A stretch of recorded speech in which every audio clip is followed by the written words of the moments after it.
მოგესალმებით ყველას გრიმუარის არხზე. მაშსადამე, ჩვენი საუბრის თემა დღეს გახლავთ უკვდავების საიდუმლო. ძალიან დიდი ხანია სიმართლე რომ გითხრათ ამ ვიდეოს ჩაწერას გეგმავ.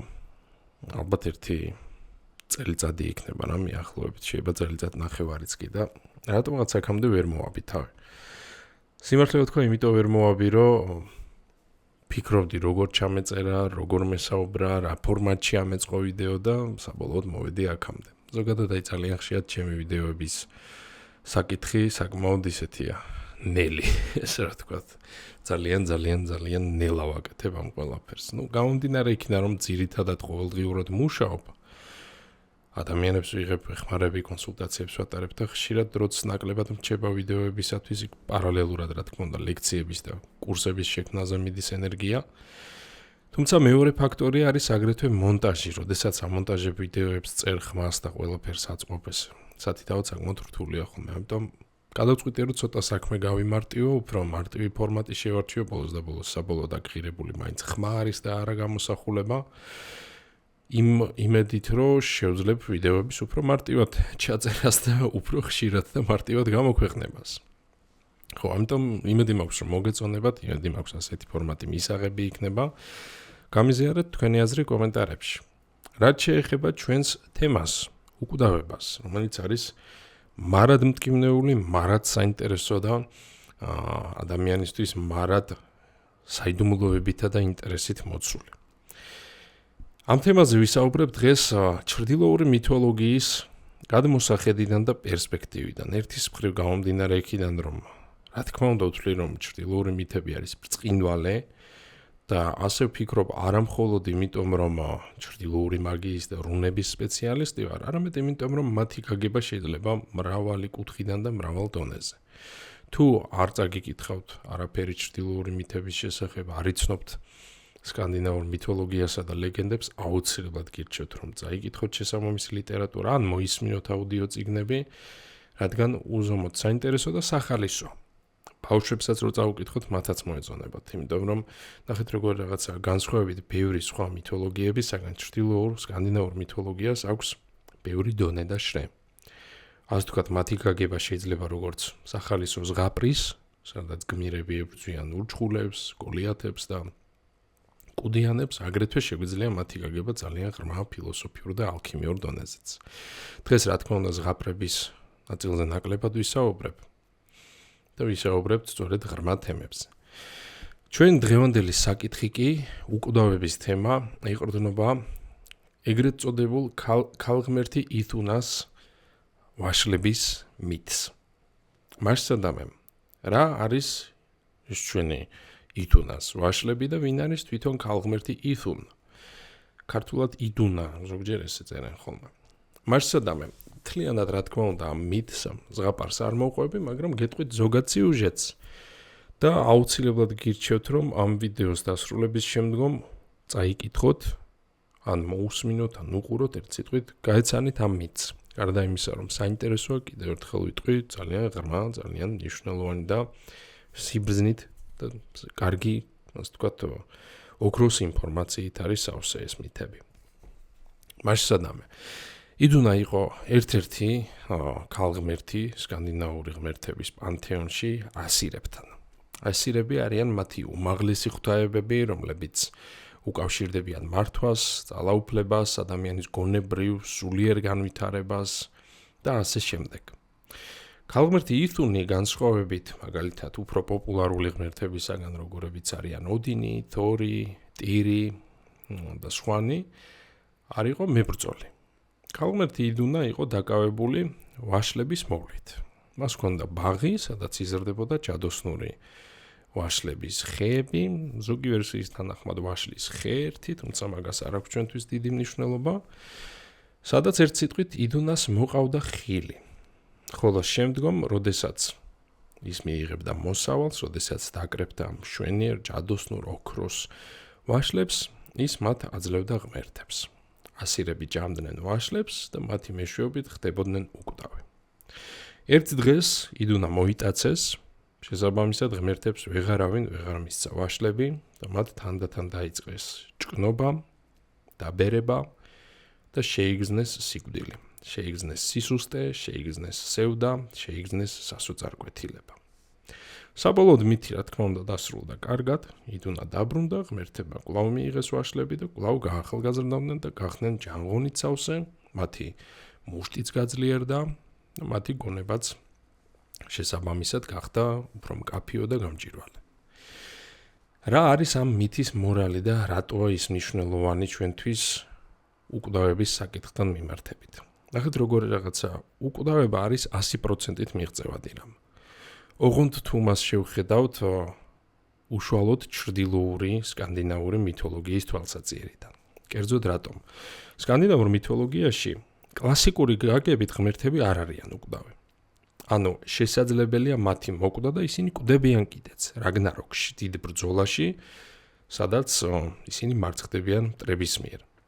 შესაძლებელია ამ ღმერთების განგმირმა, თუ საკმარისად ძლიერი ხარ, შესაძლებელია მათი დამხობა, შესაძლებელია მათი დაზიანება. ასე რომ სკანდინავური გაგებით უკვდავება როგორც მარადიული არსებობა და ასე ვთქვათ, უნარი იმისა, რომ არც იარაღმა გავნოს და არაფერმა არ არსებობს. სკანდინავიური მითოლოგიის გაგებით უკვდავება გულისხმობს უბერებლობას, უჭკნობას.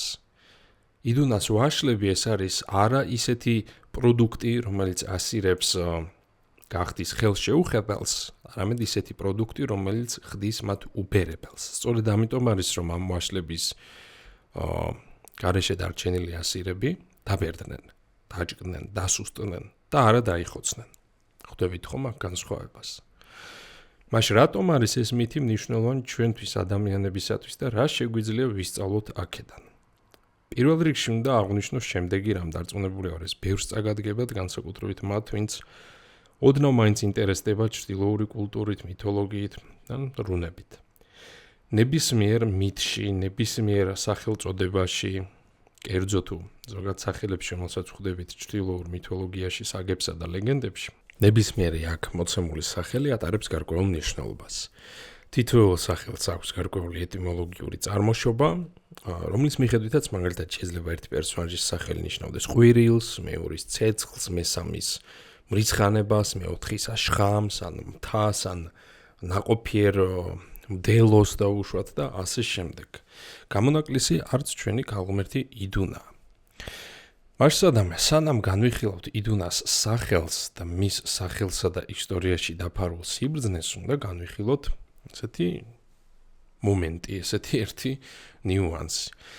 სკანდინავურ მითოლოგიაში ჩვენ ძირითადად ხვდებით, იქ ბევრი ტიპის არსებები არიან ძალიან, მაგრამ აი ამ მნიშვნელოვან პერსონაჟებს შორის ძირითადად ხვდებით სამი კატეგორიის ქმნილებებს. ესენია აისირები, ვანირები და იოტუნები. იოტუნები ეს არიან ურჩხულები, ის ველური, ესე რომ ვთქვათ, გაუხედნავი, უმართავი, ქაოსის არსებები, გოლიათები. ვანირები ეს არიან ღვთაებები, რომლებიც უფრო მეტად არიან დაკავშირებული მიწასთან, ფერტილურობასთან, ვნებასთან, ემოციების სამყაროსთან. ეს არის ნაკლებად ცნობიერი ენერგია. თუ კი იოტუნები არის არაცნობიერი და ბნელი ენერგია, ვანირები არ არის ბნელი ენერგია, თუმცა არ არის ასევე ცნობიერი ენერგიაც. აი, ასირებს რაც შეეხებათ, ასირები ეს არიან ძალაუფლების, ეს არიან სტრუქტურის, წესრიგის, აზრის, კანონის, წესის, გონებისა და ინტელექტის ღვთაებები. ეს არის ცნობიერი ძალები. ამ შემთხვევაში იოტუნები არიან ქაოსურები, ვანირები არიან, ასე ვთქვათ, ნაკლებად გაცნობიერებული და მართვადები, ხოლო ასირები არიან სრული, ასე ვთქვათ, იდეალური კონტროლისა და მიმართულების მქონე ძალები. აი მაგალითად, ვანირებიდან ერთ-ერთი ყველაზე ცნობილი არის, რა თქმა უნდა, ფრეია და მისი ძმა ფრეირი. ისინი არიან ვანირული წარმოშობის, ესე რომ ვთქვათ. ასირებს შორის მეორეს მხრივ არიან ყველასათვის კარგად ნაცნობი ღმერთები ოდინი, თორი და ტირი. მაშასადამე, ჩვენი ქალღმერთი იდუნაც არის ასირებს შორის. ის არის ასგარდის მაცხოვრებელი და ასირების კატეგორიის ღმერთებს მიეკუთვნება. თუმცა განსხვავებით სხვა მეტად პოპულარული ღმერთებისა, როგორიც თუნდაც შეიძლება იყოს თორი, იდუნი არ უკავშირდება არც ბრძოლას, არც ომს და არც სხვა მსგავს ფენომენებს. იდუნა არის ესეთი მოკრძალებული ქალღმერთი, თუ გინდათ ესე დავარქვათ, განსხვავებით სხვა ქალღმერთებისაგან, არც მებრძოლია, არც ნების და სექსუალობის ქალღმერთია, არც პოეზიის მაგალითად, ანუ მასში ესეთი რაღაც უკიდურესი იდეები ფაქტობრივად არ არის. ეს არის ძალიან ესეთი მარტივი მოკრძალებული ფუნქციის მქონე ქალღმერთი. მოყავს ჯადოსნური ვაშლები და აჭმობს ვაშლებს ღმერთებს. მაგრამ მის სახელსა და მის პოზიციაში იმალება უდიდესი სიბრძნე. ის რომ ის არის ასირი, რას გვეუბნება ეს ყველაფერი, ამაზე ვისაუბრებ ზუსტად ახლა და რას გვეუბნება მის სახელში დაფარული ცოდნა. ქალღმერთი იდუნის სახელი მომდინარეობს ძველ ჩრდილოური სიტყვიდან ithia. სწორედ ეს არის ამ სახელის იდუნის ფუძე, ეტიმოლოგიური ფესვი თუ გინდათ ესე დავარქვათ.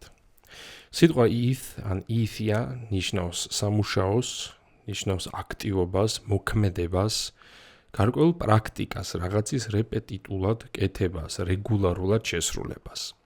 ფაქტობრივად აქ არის საუბარი დაკავებულობაზე, რაღაცის შესრულებაზე, კეთებაზე, როდესაც ხარ სასარგებლო მარტივად რო ვთქვათ, როდესაც რაღაცას ქმნი.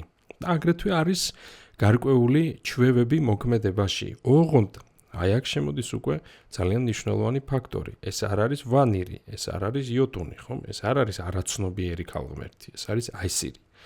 ის რომ ითუნი წარმოადგენს ასირების კატეგორიის ღვთაებას გვეუბნება შემდეგს. ეს არის არა უბრალოდ მოქმედება, არა უბრალოდ მოქმედება ფიზიკური ან ინსტინქტური, იმიტომ რომ ნახეთ, ძალიან სწორხაზობრივად თუ შევხედავთ ამ ყველაფერს, პრინციპში თუ არის მოქმედება, რეპეტიტული, მაშინ რეპეტიტული მოქმედებაა, ხომ, გაღვიძება, დაძინება, ჭამა, ამას ხომ ვაკეთებთ ყოველდღიურად, მაგრამ აქ კონკრეტულად იმაზეა საუბარი, რომ ეს არ არის ასეთი კატეგორიის ქმედებები. აქ ასირებზე გვაქვს საუბარი, ცნობიერ ძალებსა და ენერგიებზე. შესაბამისად, ეს არის ქმედებები გაცნობიერებული. ეს არის ჩვენი საქმე, ჩვენი შემოქმედება, ჩვენი სამუშაო. ეს არის ის იდეები და მიზნები, რომლისკენაც მიდის ადამიანი და რისთვისაც ის ცხოვრობს. ეს არის დანიშნულება. ეს არის ფუნქცია, რომელიც სინამდვილეში გვინარჩუნებს სიცოცხლეს.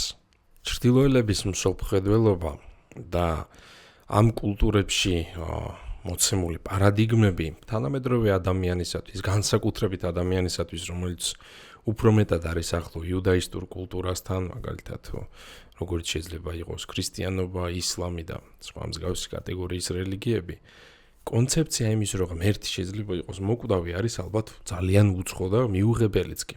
მაგრამ ნახეთ, რატო არიან ეს ღმერთები მოკვდავი და რატო მიხოცებიან ისინი სკანდინავურ მითოლოგიაში. ჩრდილოეთში ღმერთები ადამიანებს ასწავლიდნენ არა სიკვდილისგან გაქცევას, არამედ მასთან მამაცად დახვედრას. ეს იყო ფაქტობრივად გაკვეთილი იმისა, რომ ღმერთებიც კი იღუპებიან, თუ ვინ ხარ შენ რომ არად იყო, ხო დედამიწაზე. რაც რაღაც მხრივ ადამიანს ეხმარება. სიკვდილის შიშის გადალახვაშიც და იმაშიც, რომ ცხოვრება უფრო აზრიანად იცხოვროს, უფრო მამაცად, უფრო ვაჟკაცურად, უფრო ღირსეულად და ასე შემდეგ. სადამდე მივყავართ საბოლოოდ ამ აზრების ჯაჭვს. ამბავს იდუნის გატაცებისა და მისი ვაშლების მითს. ჩვენ ვიცით, რომ ღმერთები არიან მოკვდავი, რომ ისინი ადრე თუ გვიან დაიხოცებიან რაგნაროქში. რაგნაროქი ეს არის არა უბრალოდ აპოკალიფსის სცენა, არამედ ეს არის გარდაუვალი. ეს არის გარდაუვალობა, ეს არის ის დღე, რომელიც აუცილებლად დადგება. ჩვენ არ ვიცით, როდის დადგება ის, მალე მოხდება თუ გვიან მოხდება, მაგრამ ვიცით, რომ მოხდება. ეს არის გარდაუვალის სიკვდილი, რომელიც ელის ყველაფერს, მცენარესაც, ცხოველსაც, ბრინველსაც და რა თქმა უნდა ადამიანსაც. მაგრამ სანამ დადგება რაგნაროქი, ღმერთებს ასულდგმულებთ და აძლიერებთ ითუნის ვაშლები. სწორედ ეს ვაშლები უნარჩუნებთ მათ სიმხნევეს, უნარჩუნებთ გონების გამჭრიახობასა და გამჭირვალობას, ჯანსა და ღონეს ხელებში და ასე შემდეგ. როგორც ვთქვით, ითუნ ეს არის იდეა, ითუნ ეს არის შრომა, ეს არის მოქმედება, ეს არის მიზანი. მასადამე ადამიანისათვის რას ნიშნავს ეს ყველაფერი? უკვდავება, როგორც გითხარით, დაუმარცხებლობის და ხელშეუხებლობის სახით, ესეთი ტოტალური უკვდავების, აბსოლუტურიკვდავების სახით მართალი არ არსებობს, მაგრამ უკვდავება, როგორც უბერებლობა, უჭკნობა გარკვეულ გარდაუვალ მომენტამდე სავსებით რეალურია. იმისათვის რომ ადამიანი არ დაბერდეს და დაჭკნეს დროზე ადრე და იმისათვის რომ ადამიანი არ გარდაიცვალოს ასე თქვათ ამ ყველაფრის შედეგად აუცილებელია რომ მას ჰქონდეს საქმე აუცილებელია რომ მას ჰქონდეს მიზანი რომ ის ასრულებდეს ფუნქციას გარდა იმისა რომ სამყაროში ყველაფერი სწორედ ასე მოქმედებს ის რაც კარგავს ფუნქციას უბრალოდ ქრება არსებობს მეორე ფაქტორიც ფუნქცია და მიზანი გვაძლევს мотивაციას გვაძლევს ძალას გვაძლევს აი იმ ხნეობას და ენერგიას რომელსაც აძლევდა ეს ვაშლები ღმერთებს თუ დააკვირდებით ასაკოვან ადამიანებს შეამჩნევთ რამდენიმე ტენდენციას არის ერთი კატეგორია რომელიც მთელი ცხოვრების მანძილზე მუშაობდა გავიდნენ პენსიაზე და უეცრად მოთხრდნენ მე ესეთი ისტორიები ძალიან ბევრი მინახავს ოდესაც ადამიანები ვინც მთელი ცხოვრების მანძილზე იყვნენ ჯანღონით სავსე პენსიაზე გასვლის შემდგომ უეცრად ტყდებიან და ძალიან ბევრი მათგანიც სამწუხაროდ მალევე გარდაიცვალა ну რა თქმა უნდა საუბარია ისეთ ადამიანებზე ასაკოვან და მხრცოვან ადამიანებზე რა თქმა უნდა ასევე ვისაც არ ქონდა საქმე, ვისაც არ ქონდა იდეა, არ ქონდა ფუნქცია და დანიშნულება ცხოვრებაში. მაგრამ თუ კი გადავხედავთ ადამიანებს, ვისაც ეს ფუნქცია აქვთ, ვისაც აქვთ მიზანი, ვისაც აქვთ ინტერესი, ვისაც აქვთ საქმიანობა და არიან რაღაცით დაკავებული, ისინი ძალიან დიდხანს ცხოვრობენ. კვლევები აჩვენებს და ეს არის ოფიციალური კვლევები, ეს ყველაფერი დადასტურებულია და შეგიძლიათ თქვენს გადაამოწმოთ, რომ მაგალითად მოხუცებს ხშირად უხანგრძლივებთ სიცოცხლეს სერიალების ყურება. იმიტომ რომ ისინი ელოდებიან მომდევნო სერიას. აინტერესებთ რა მოხდება. შეიძლება ეს არ იყოს უმაღლესი იდეა, მაგრამ ხომ მაინც არის რაღაც მიზეზი, რაღაც მიზანი, რაღაც ფუნქცია. და მით უმეტეს ბევრად უფრო ძლიერი ეფექტი აქვს იმას, როდესაც ადამიანს აქვს კონკრეტული მიზნები, როდესაც ადამიანს აქვს ძლიერი იდეა, ძლიერი რწმენა, ძლიერი ხედვა. ასე რომ უკვდავების საიდუმლო მდგომარეობს სწორედ ამაში. უკვდავების საიდუმლო და უკვდავების წამალი არის არა სიკვდილისგან გაქცევა, არა ხელშეუხებლობა და დაუმარცხებლობა, ესე ვთქვათ, არამედ ეს არის შრომა, ეს არის მოქმედება, ეს არის იდეა, ეს არის აზრი. ეს არის შენი ადგილის ამ სამყაროში ღირსეულად შენარჩუნება. ამას გვასწავლის ითუნის ვაშლები ეს მითი, რომელსაც გირჩევთ რომ გაეცნოთ და წაიკითხოთ დეტალურად და იფიქროთ ამ ყველაფერზე. კარგი იქნება თუ კი დღევანდელი ეს ჩემი ვიდეო იქცევა თქვენთვის გონების, აზრებისა და ფიქრების საზრდოდ, ასე ვთქვათ. იმედი მაქვს ეს ვიდეო მოგეწონათ და მეკომენტარეთ რას ფიქრობთ, გამიზიარეთ აზრი და გამაგებინებთ რას ფიქრობთ საერთოდ ესეთ ფორმატზე. ალბათ შეაჩნდით ცოტა შევცვალე ვიდეოების ფორმატი, იმიტომ რომ როგორც თქვი ცოტა გავიმარტივე საქმე. თუ მოგეწონებათ შეიძლება უფრო ხშირადად შემოგთავაზოთ ესეთი ჩემი ფილოსოფიური აზრები და მსჯელობები, ესე ვთქვათ. ეს არის რაღაც იდეები, რომელიც შეიძლება ჩემს დავში გავაცნობიერო, ჩემს დავში ვიფიქრო და ხანდახან მინდება ხოლმე რომ გაგიზიაროთ, იმიტომ რომ ფიქრობ რომ აუცილებლად იქნება ვიღაცისათვის ეს ყველაფერი სასარგებლო. დროებით გემშვიდობებით და გიჟურებთ წარმატებებს. ბედნიერად.